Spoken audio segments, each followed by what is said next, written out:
Hey everybody, welcome back. Michael here from The Life-Size City. Welcome to the YouTube channel for the series. I want to show you an excerpt today from the Barcelona episode of The Life-Size City. This is kind of a no-brainer for me, having worked for so many years in bicycle urbanism, urban planning for bicycles in cities around the world. And my guest in this episode is a very good friend of mine. He really is in the royal family here in Europe regarding cycle logistics, the last mile delivery on cargo bikes.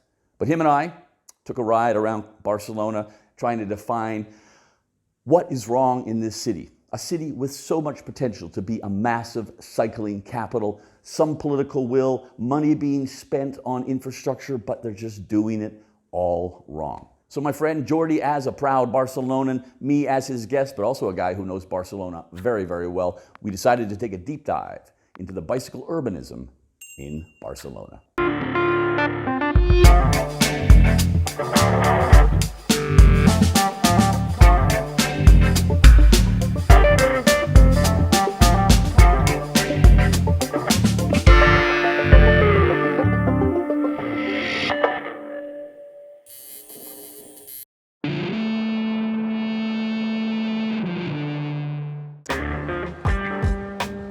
People from all over the world move to Barcelona to call it home, either for the short term or permanently.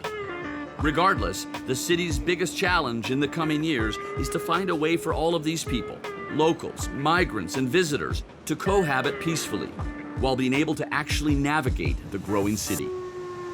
Barcelona is a great city for public transport. In 2018, there were 610 million trips on buses, trains, metro, and trams. They had a record of 26.8 million trips alone on the trams in 2016.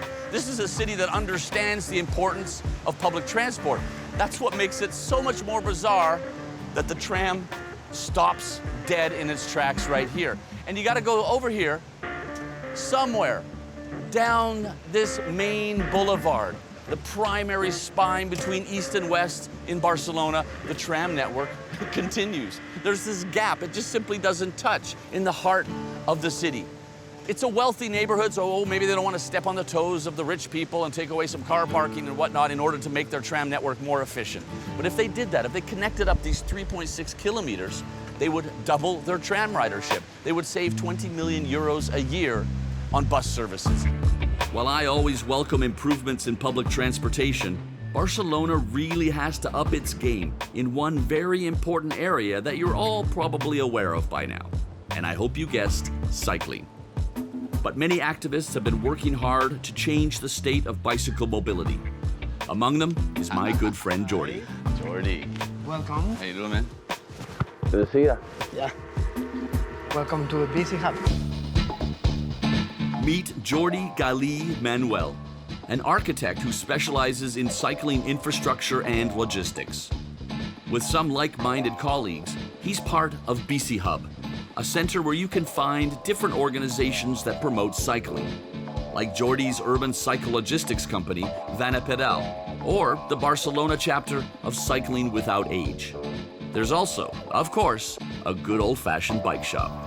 So Barcelona started putting the bicycles back as transport at the same time as so many other cities, but so many other cities are so far ahead, like Seville or Paris, and the list is getting longer. What happened in Barcelona, or what hasn't happened in Barcelona?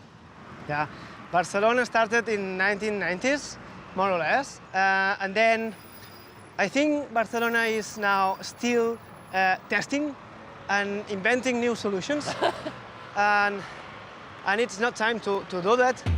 So after some 30 years, the city is still experimenting with different infrastructure. And it's a mess. The thing is, best practices in bicycle planning have existed for more than a century. Is it just me, or am I beginning to repeat myself? Put unidirectional, separated, and protected bike lanes next to the sidewalks. Keep it simple, and you'll get it right the very first time. For me, it's like they are not understanding that a bicycle is not a pedestrian, it's not a car, but it can be both.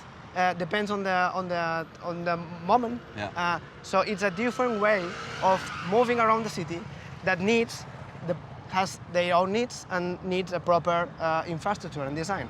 Right. So here, as you can see, we have a roundabout with a tramway, and the tramway is running in the center of the avenue. Yeah. So the bike lane used to be like that at the beginning, but then it's 6 different streets and 6 different types of bike lanes that come to this spot. So if you cycle, you have to wait to get in, to wait to get out, to wait to cross the tramway, so it's completely unsafe. It's not really the best option for a roundabout.